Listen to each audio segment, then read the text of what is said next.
Welcome to our March demo talking stick. After splitting up for February, we are back together as a big group for March, and we'll kick off with our normal disclaimer. This presentation was produced under U.S. Department of Education contract number GS00F115CA with Synergy Enterprises, Inc. The views expressed herein do not necessarily represent the positions or policies of the U.S. Department of Education. No official endorsement by the U.S. Department of Education of any product, commodity, service, or enterprise mentioned herein is intended or should be inferred. All right. So today we have just a few reminders about some budget revisions, some grant requirements, and then we're going to spend the bulk of our time in our breakout groups. We got a lot of feedback from folks that you'd love some time to be able to share about your programs, hear about each other's programs, ask questions of your peers. And so we wanted to give you kind of a chunky time to be able to do that in March. So we'll spend the breakouts being able to do that and giving you some options on how to split up for that. Then we have some reminders about some upcoming events through the rest of March, as well as in April, that I think everyone will be interested in. But I do want to make sure everyone knows that your program officers are joining us for our discussions today as well.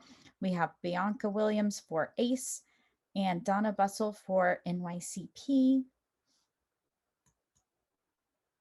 And then we also have 3 members of our technical assistance team. So I know most of you now virtually through Zoom. I'm Sarah and the lead of the OIE technical assistance team. Many of you are also getting to know Olani through sessions like this, as well as all of her great distance learning sessions. And then some of you may know Miranda, some of you, she may be a fresh face. Miranda Cairns is another member of our team who's going to be facilitating one of our breakout groups today. So let's launch into a few of our reminders and things just regarding budget revisions. I know some of you are still working through budget revisions. It is okay. Soon you will have a revised budget and you will just be working on implementing your program.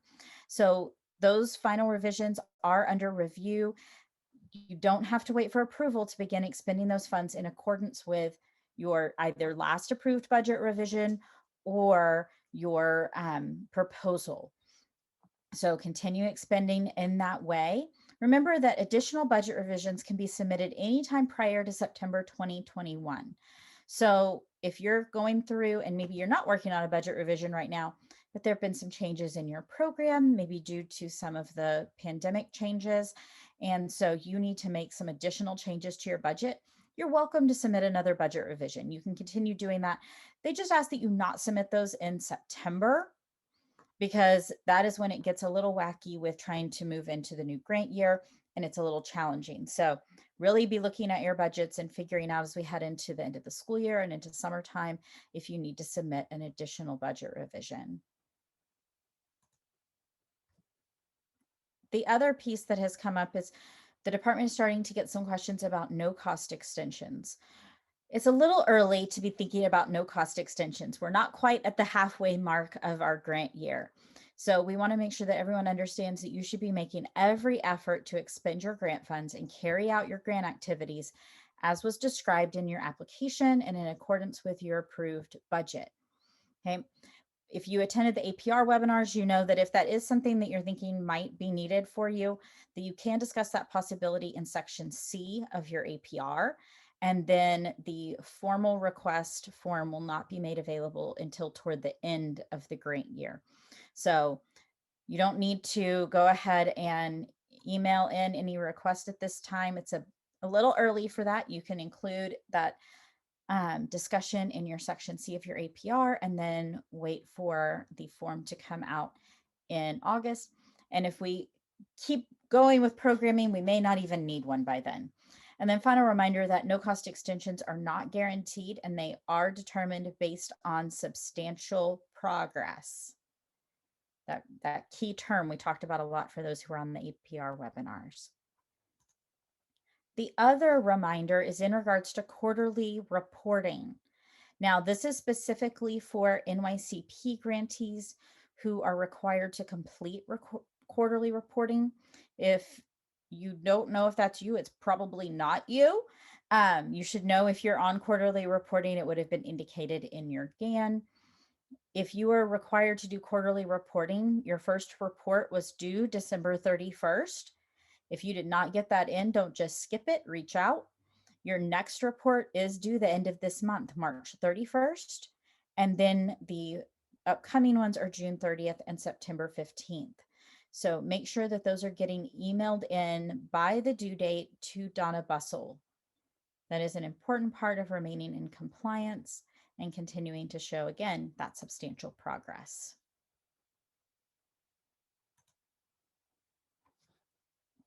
And then our final reminder of the day. So the quarterly reporting was just for our NYCP folks, and the no cost extension was just for our NYCP folks, but this one is just for our ACE folks.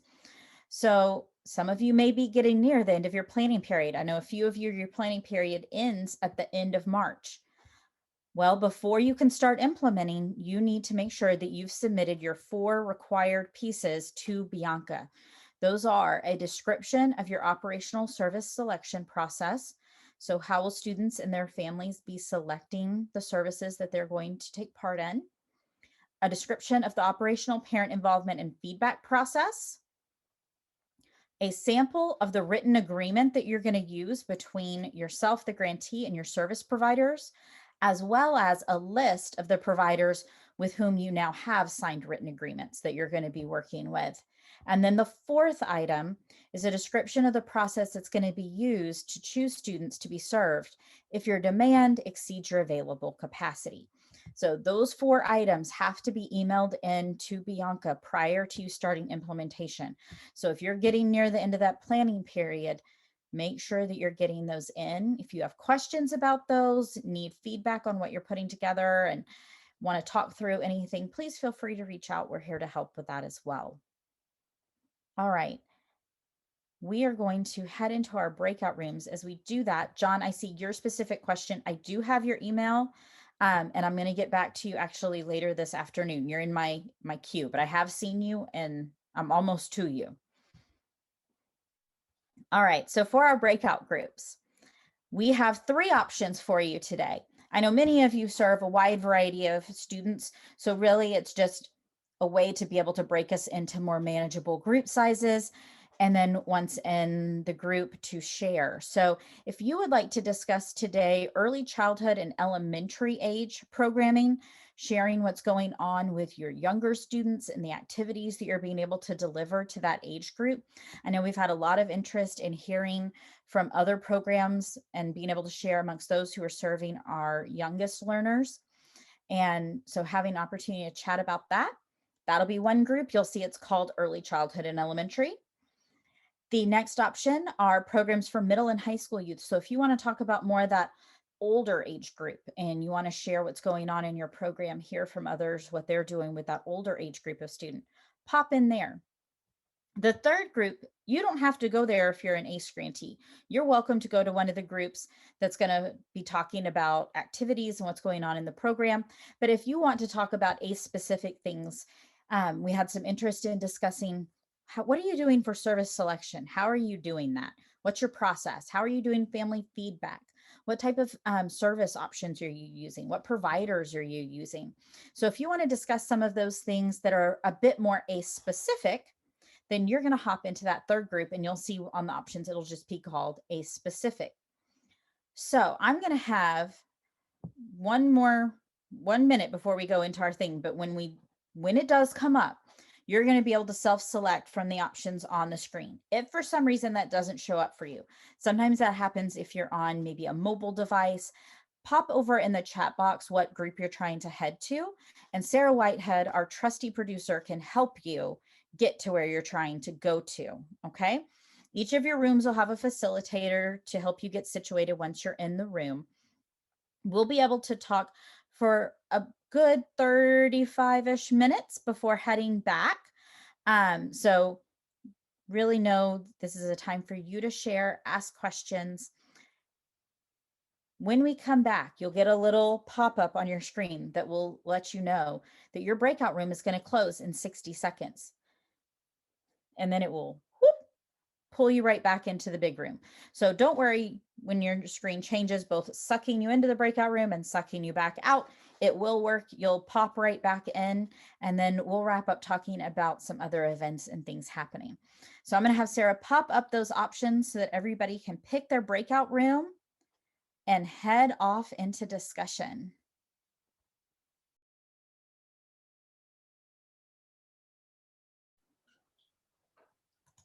All right, well, we'll go ahead and get started.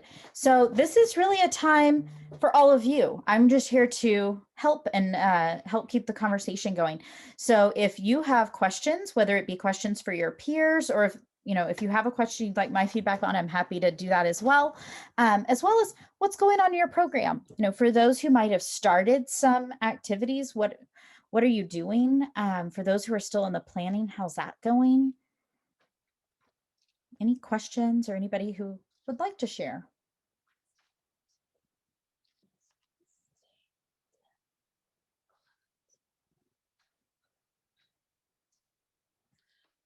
Say, I'm surprised there's no questions. Well, actually, I would like to know what people are using for their web portal. Are they using a SIS, or are they using a learning management system? What are they using to build their web portal? Yeah, that's a great question, Laura, because from what I've seen, everybody's doing something different. So there's lots of things out there that folks are doing. So for everyone else, if you have figured out what your service selection method is, or kind of have that in the works, can we share what are you doing for service selection?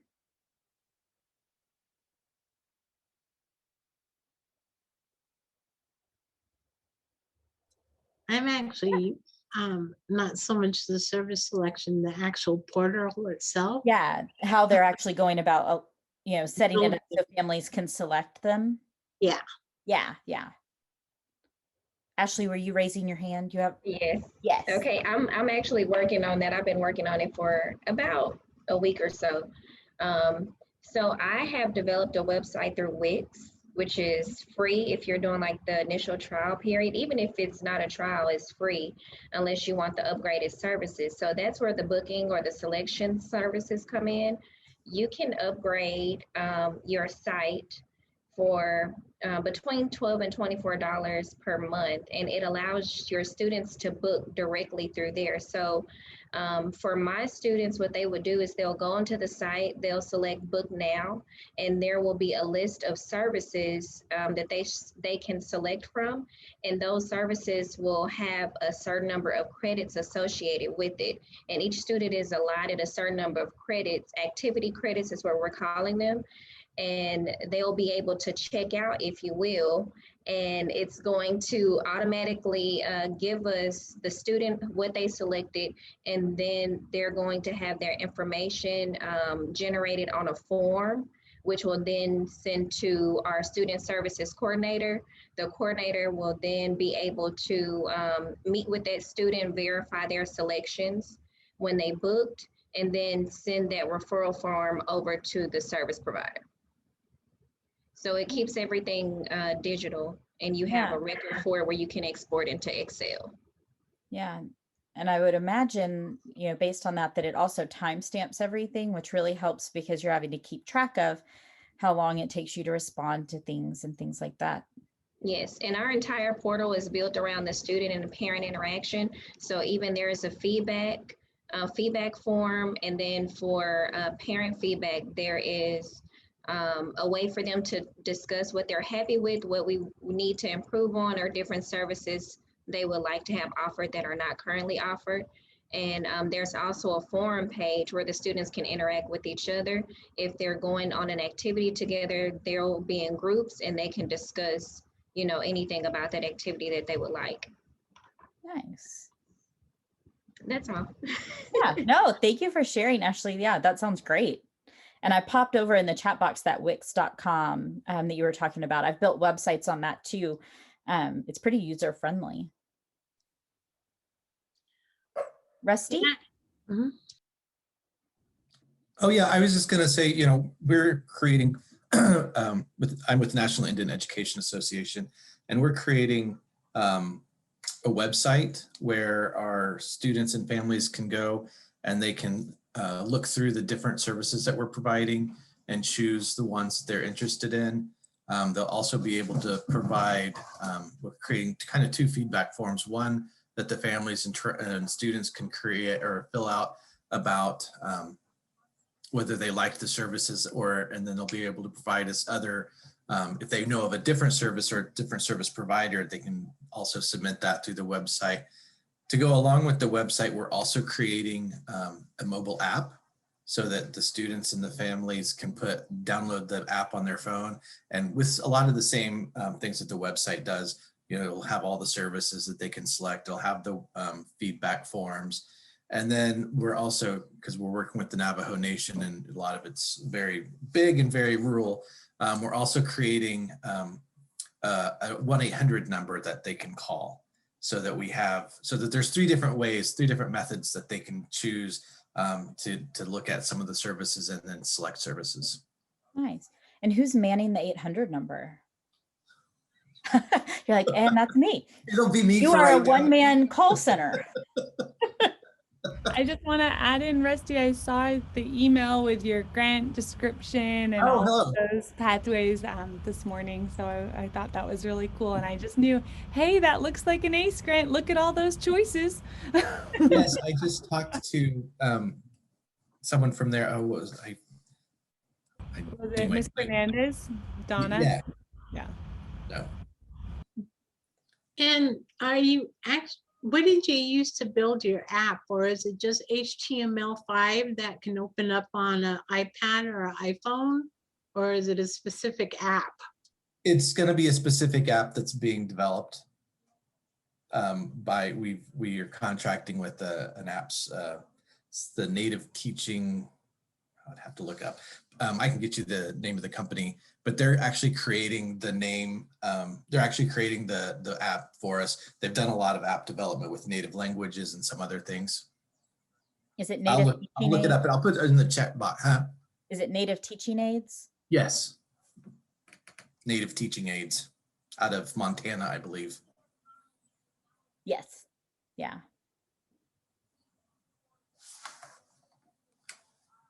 Great. And Karen, are you looking for the website address for the Native Teaching Aids?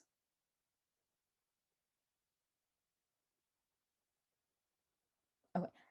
That I don't know off the top of my head, but I'm sure Rusty may have it, or I know if you pop that into Google, they're the first folks that pop up. I'll put it in the chat box. Yeah, there you go. What about anybody else? Anybody else doing something a little bit different for your service selection method? John? Yeah, we have come up with a service selection form. It becomes a 2-pager. We've simplified it a little bit more since we shared it with you, Sarah.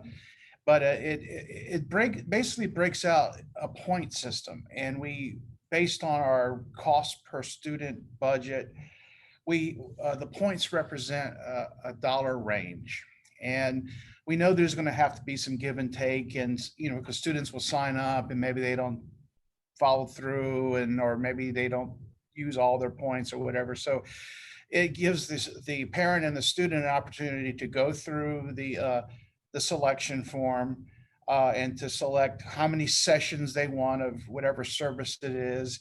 And they're able to add up the points. And I think for the spring through the summer, or the balance of the 6 months of our first year, I think they get 20.5 points. And so they're able to select, and then it gets sent back to the academic counselor that for wherever their region is. We're kind of broken up into 3 geographic areas. We have Louisiana, where the most of our students are, and then there's a next largest group is in Southeast Texas, and then in Illinois, and then we have a few others in other states, and we've kind of grouped them into 3 groups. And so we have counselors at all.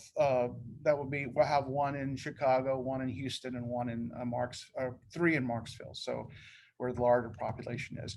So they will be, once we get the registration forms flowing in, which are already starting to flow in, we're going to be reaching out to the parents and the students and talking about, and explaining the service selection form and informing them on how to fill it out.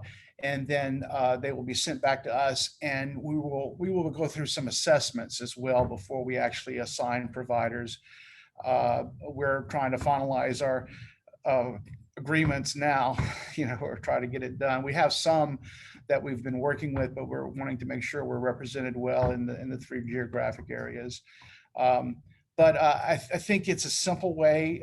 You don't really need to go into a lot of detail with the parents about the cost range. There might be like I said, for one service, there might be based on the provider, we suggest it might be a lower end, but it's a range. And so because we have that, we just wanted to have it something simple for them to select. And so they, like I said, they'll send that back to the counselor. Our team will be in consultation with all of our counselors to review every student and make sure that we're communicating back to the parent and the student about who is being assigned, and then we'll be scheduling the sessions with whatever service that is. So it's quite an arduous process. I'm very interested, though, in this automated system that the lady was talking about earlier. We're kind of the portal that we're developing is kind of part of the main tribal website. We have an education page, but there will be a portal that tribal citizens will be able to go into. They'll see the general information about the grant and the services available. There'll be there's links to we work with a software called Bloomin'. Mm-hmm. And we will be able to link to Bloomin' and so they can fill out a registration form. They can do a satisfaction survey. We were also going to be have survey for them to review activities, students, and be able to give us feedback on activities. And so all that data will be going into Bloomin', and Bloomin', of course, will make it available to us for evaluation and so forth. So we're kind of doing it on the cheap, by creating these links.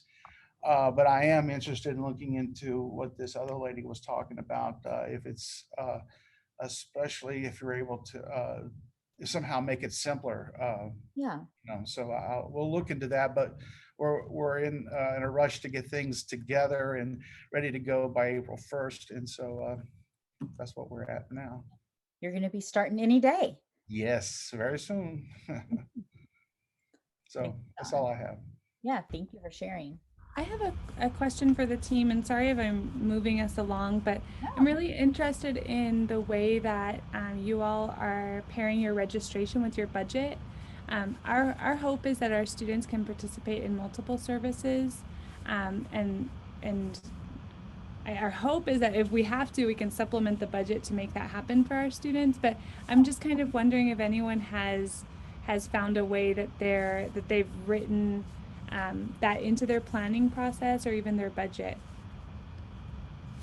Yeah, so as far as students being able to select multiple services, and then what happens if that ends up exceeding your available budget?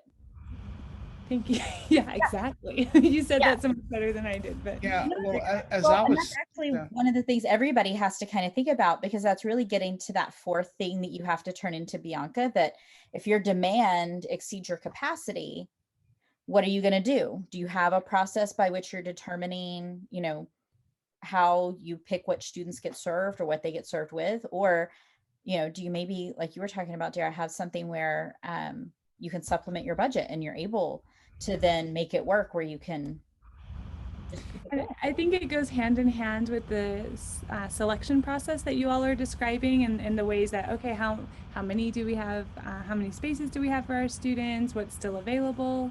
And then, of course, I think from the program implementation side, What happens if our students aren't participating? Do we then open up a spot for another student? And those kinds of really, I guess, specific logistical questions are running through my mind in hearing how you all are approaching this process. If I may, our education department is only, 4 years old. So, we started with just the local services to local tribal citizens. We're expanding to 2 other geographic areas, and our target has grown a little bit. So all we can do is base it on projections, and the point system is kind of a way to kind of keep them within a certain budget range. But I think we'll have to do evaluations every month about what's available, what's being used, and are we getting other requests for students to add to the program? And well, I think it's going to have to be an ongoing evaluation. Well, this is Helen from Yukon Flats. And what we did is I formed a parent advisory group because we have 6 different villages that all have to come together for this grant. So in the advisory group, we would pick an activity and then we would target a certain age group. And then say we're doing 4th, 5th, 6th graders.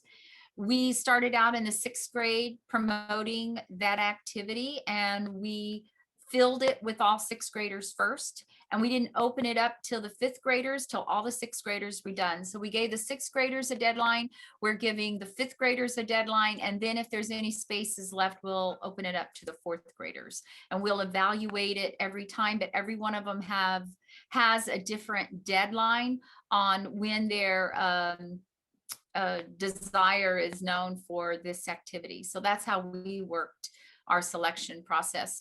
And because our grant is totally around our goals and objectives, is around attendance, because we have such a poor attendance rating, that will be a secondary factor that goes into the selection of who goes. And you have to have good attendance, and have to have the authorization from your teacher to participate in that activity. So that helped a lot with just going back to your goals and objectives, and keep that in mind as your foremost, and everything seems to fall in place once you do that. Thanks. Thank you for sharing that, Helen. I like the way you're kind of creating your eligibility requirements on your end. That's really helpful. I think especially for the school sites, that's really helpful. Well, we do have 2 chat box questions too. I'm going to skip down to Katie's because it's kind of talking about the same thing. And then I'm going to pop back up to Mary's.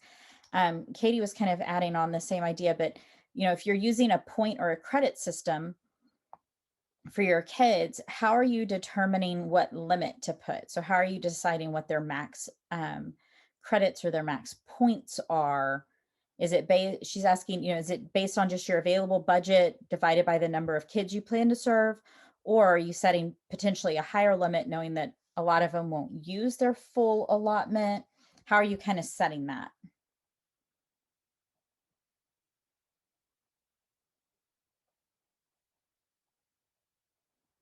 You're like, I don't know. We picked a number. Oh, John, I see you talking, but you're muted. When we submitted our initial budget with the proposal, we stated what we thought how many students we would provide services to. That's based on our population and kind of based on our history about participation rates, et cetera. So it was sort of a guess, an educated guess. And then, of course, then you have the amount that you are budgeting for. That's what you start with, but there's a lot of variables, and it all has to do with participation. So, I could keep coming back to, okay, well, we know what we proposed, and so that's how we set up the point system to get the student close to what what our budgeted amount was for them.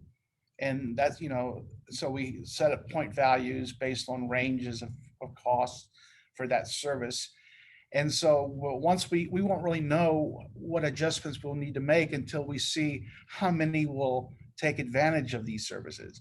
And that's why I feel like it's going to have to be an ongoing evaluation Because it is, we are starting out as a first come, first serve for the services. Well, and it also brings up a good point that, you may set a limit and say, okay, every student can spend $2,000 on services or 20 points on services.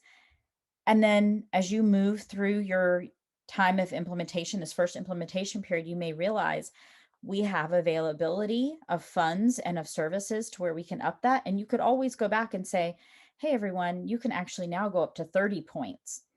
And so if there are additional services that you were interested in, but you didn't have the availability for, that's not something that you set here at the outset of your project and then can never change again. You can modify that because it's a little bit of experimentation here at the beginning as you set it up the way you think it's going to work out and then give it a test run. I mean, we've considered, allowing students to carry over points into the next semester. It's all going to be probably as we go, we'll make evaluations of what we have available. So, yeah. Well, and Mary had asked about, so when you're doing all this signing up, she was asking, are you doing sign up for the ACE program? Or how are you determining and knowing who to communicate with in the beginning? So I believe she's asking about in regards to getting the word out to students. So for those of you in particular who have already started implementation, because I know some of you are actually already doing this with students, how were you able to get the word out? Were you really specific in that communication? How did that work for you?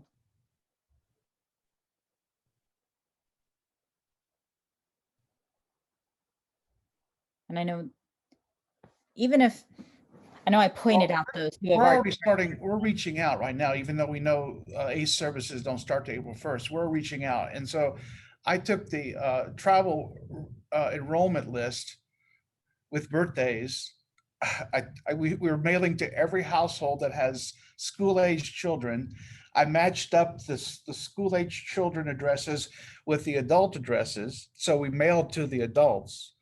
And then we're promoting it through our social media, through our email addresses. We sent out a packet to all those households by mail.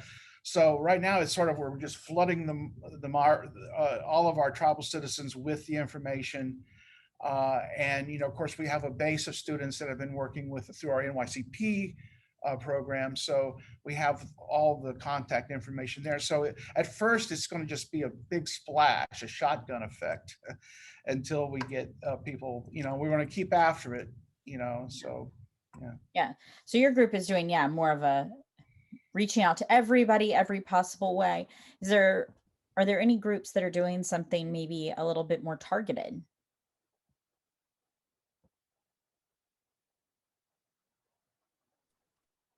Well, ours is it's still broad in a sense, but we met with the Arkansas Department of Education to tell them about the program and what we're looking to accomplish. And they've been putting us in contact with the school districts in our service area. So we've been communicating directly with superintendents and director of services so that we can then promote our lists within the schools, or what our services are within the schools, and have those eligible students, like a list of names, be sent to us, where then we could communicate with them directly. So it's still broad, but it's more focused on the school districts. Yeah, you're going about through a little bit of a different chain. Yes. Yeah, thank you. Anybody else have any different ways that you're going about that? Yeah, we at the Ho Chunk Nation have run programs in this education department for a few decades. So just that understanding of the families and people we've serviced before, reaching back out to those. The ones that I'm concerned about and hoping for some advice would be those students and families that might be a little bit too proud to become part of a program like this, or programs in the past, and how do we target them, because those are some of the students that are most at need right now. but without them reaching out to, I have the list here. We have the official newspaper. We have a bunch of different social media sites that we use, official ones for almost every department, the Office of the President, our legislative, postal mail, email, telephone calls, public notices on the communities, obviously the caseload contacts, and then our area meetings. So it's like we're doing the same thing, spanning out and letting everyone know about it. But how do we reach those people that don't go to those meetings, aren't on social media, or too proud to reach out for help? Yeah, no, that's a great question. And I think that's something that everybody is really trying to do. Hi, this is Mary. Thank you guys for all your input. I appreciate it. And Ryan, that's a good question, because that's one that we have faced with NYCP. How do you get those, that they don't want to be labeled as needing assistance or anything like that, or they just don't care. But also then I wondered, so like in the next step, the people that already are going, the programs that are already going, do they sign up to be an ACE program participant? And are you guys having them do releases of information or anything like that so that you can track grades or attendance, or how is that working? Yeah. Anybody have some feedback for Mary? Mary, this is Ashley again. So our implementation period begins April 1st, but we will be we will have an application that's on our website that the student will complete to determine eligibility. And once they complete that, and let's say that they are admitted into the program, they will be signing a release form so that we will be able to have their access to attendance and progress reports for each of the students' files. And then we'll have an attendance policy, which is really like a 3-strike rule. So if a student is initially not attending, they'll receive a phone call to try to figure out what's going on.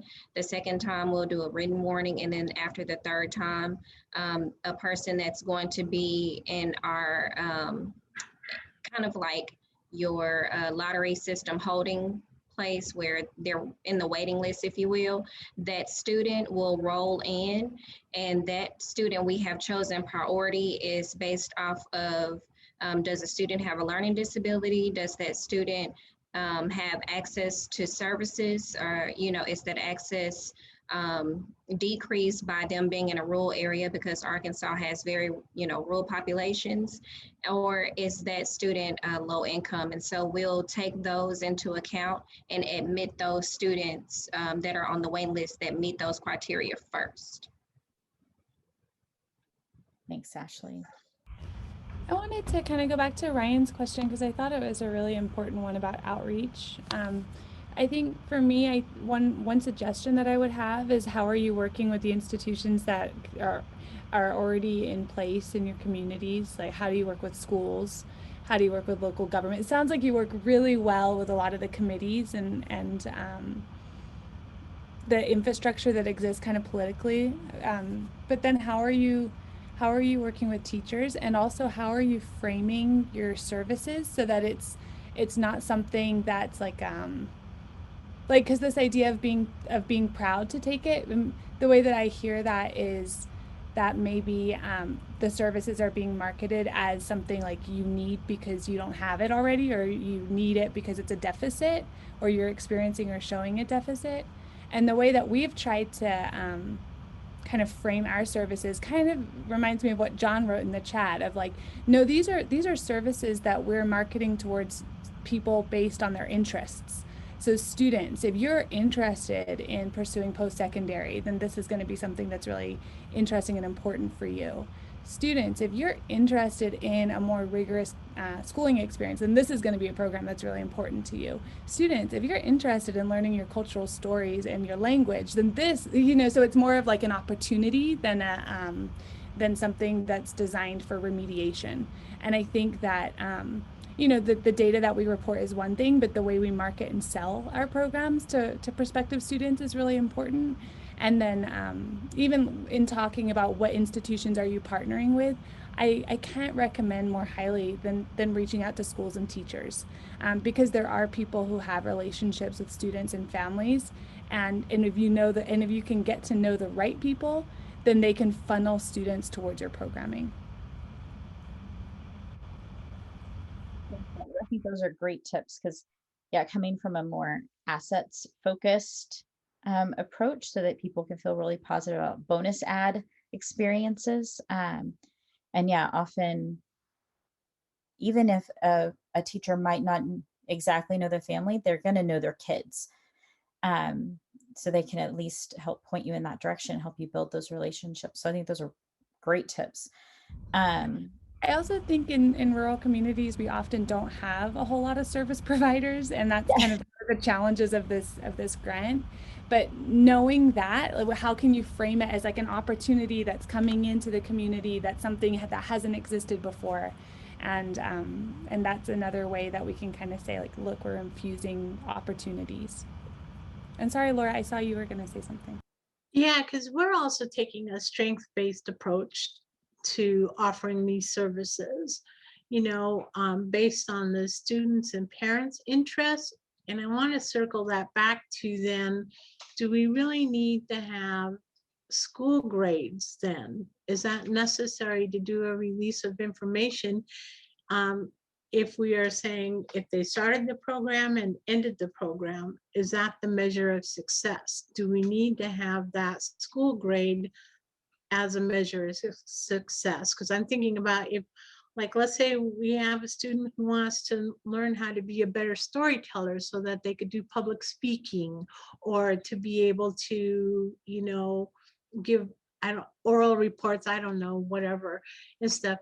You know, that doesn't really pertain to a certain grade or anything. So if they just successfully finish the program, would that be our measure then?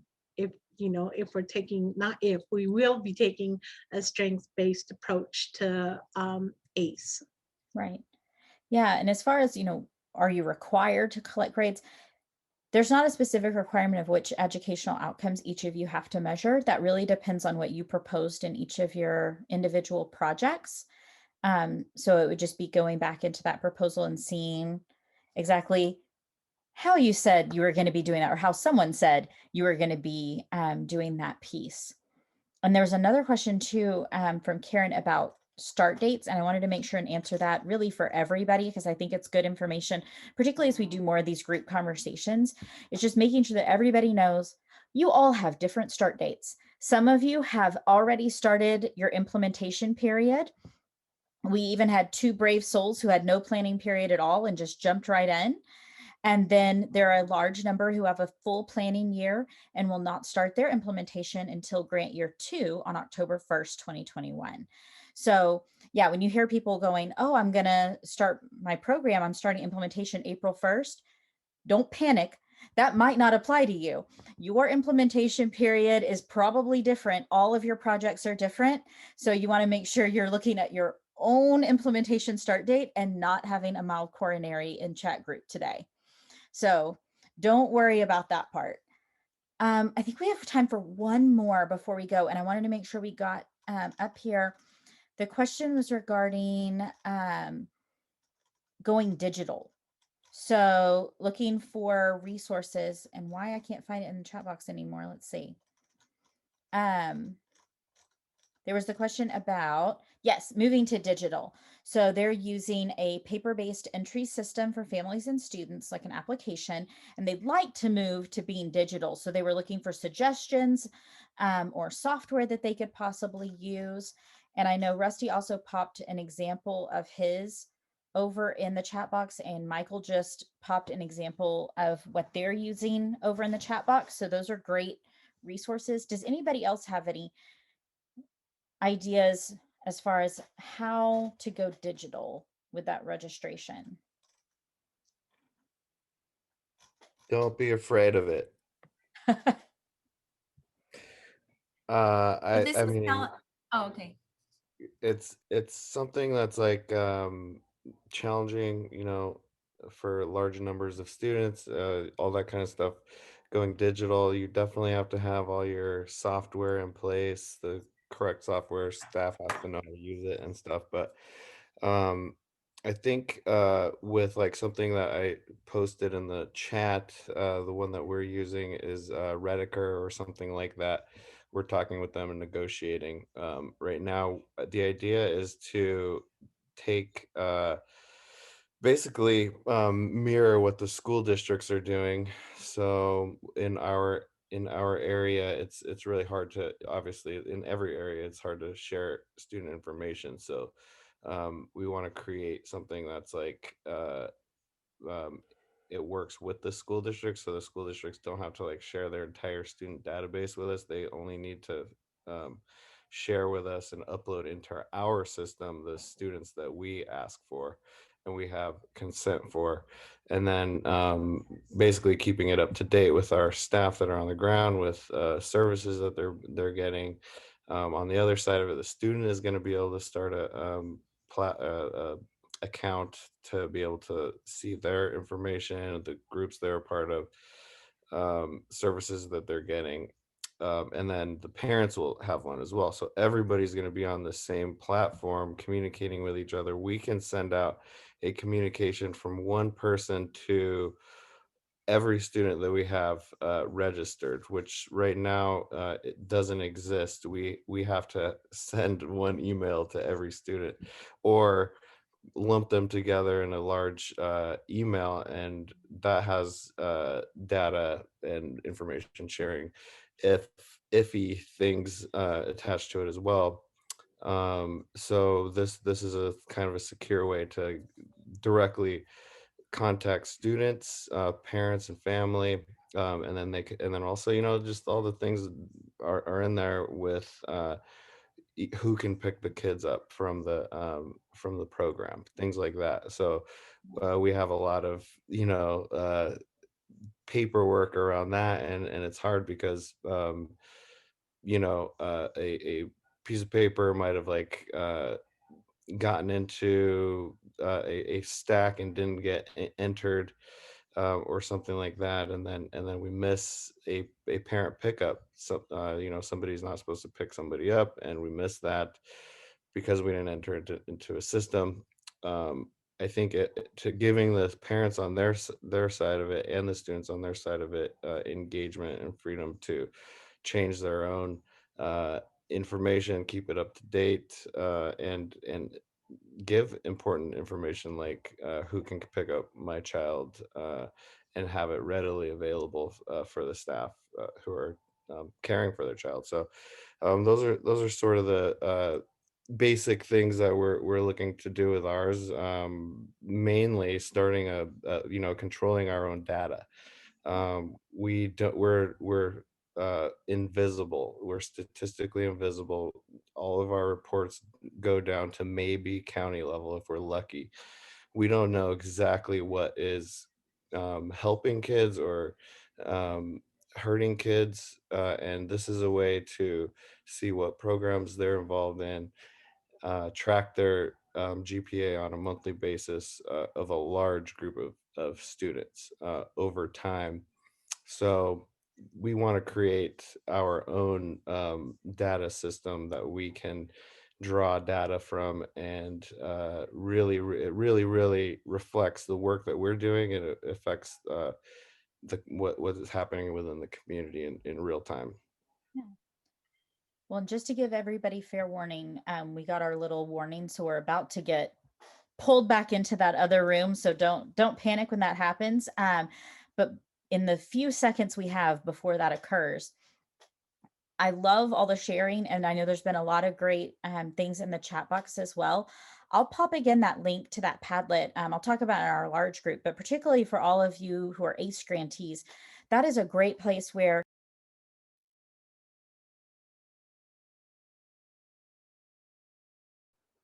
perfect. Well, I hope you enjoyed your conversations. I know we had a great conversation going on over in the ACE room. And I want to kind of hop over to what I was mid-sentence on with them, but that is also incredibly applicable to all of our demo grantees. And that is just giving a little plug back to the Padlet that we've talked about before.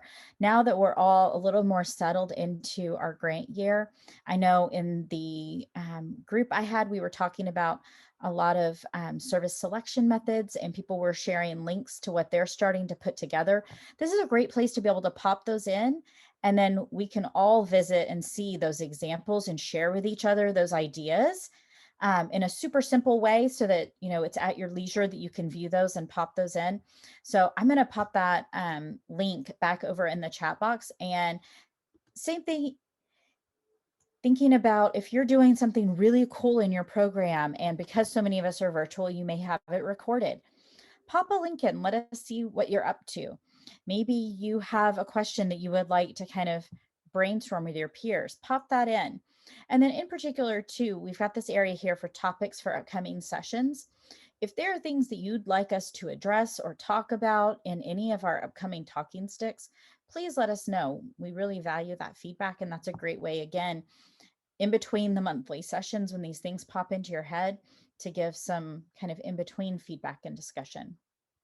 So as we start wrapping up today, I do want to give another plug for the project director meeting. You should be getting registration information for that at the end of next week. That will come via email directly to project directors.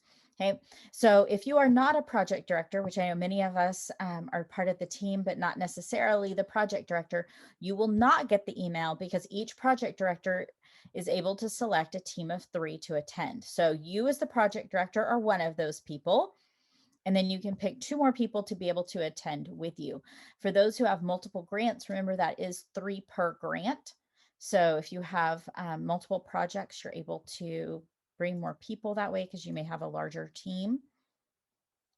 And then we'll have that in April from the 20th to the 22nd, which is a Tuesday to a Thursday, from 1 to 6:15 Eastern each afternoon. And it's really going to be a dynamic time. We're going to start each day together in a large group, having some conversation and speakers. Then we'll break into sessions where you'll have options between 4 different sessions in 2 different time slots to attend things that are pertinent to your projects and programs. And then we'll wrap each day with a time for you to be able to do a bit more networking and collaboration. So it's going to be a great 3 days. Look for that next week. And then other upcoming events. What's going on the rest of March? What's going on in April? So to wrap up March, we do have our distance learning series still going on. That is every other Tuesday. So next Tuesday after next, on March 23rd, we'll be doing virtual assessment. So you can join Alani for that. And then as we head into April, we'll be talking about small group engagement. So working with those smaller groups or one-on-one with students online. Then we'll move into virtual field trips. We'll kick off May talking about doing some game creation, really fun stuff, increasing student engagement to wrap up May. And then we'll wrap up our school year series on distance learning with a virtual share fair the beginning of June, on June 1st. So that'll be a great time. Also this month, to wrap up the month, we have our March OIE office hours. If you haven't participated in that before, that is just a casual session that we do at the end of every month. You can pop in and out at any point between 1 and 2 Eastern, and is an opportunity for you to engage with the OIETA team as well as OIE staff to be able to ask questions and brainstorm in a more conversational manner. So we have that coming up at the end of the month.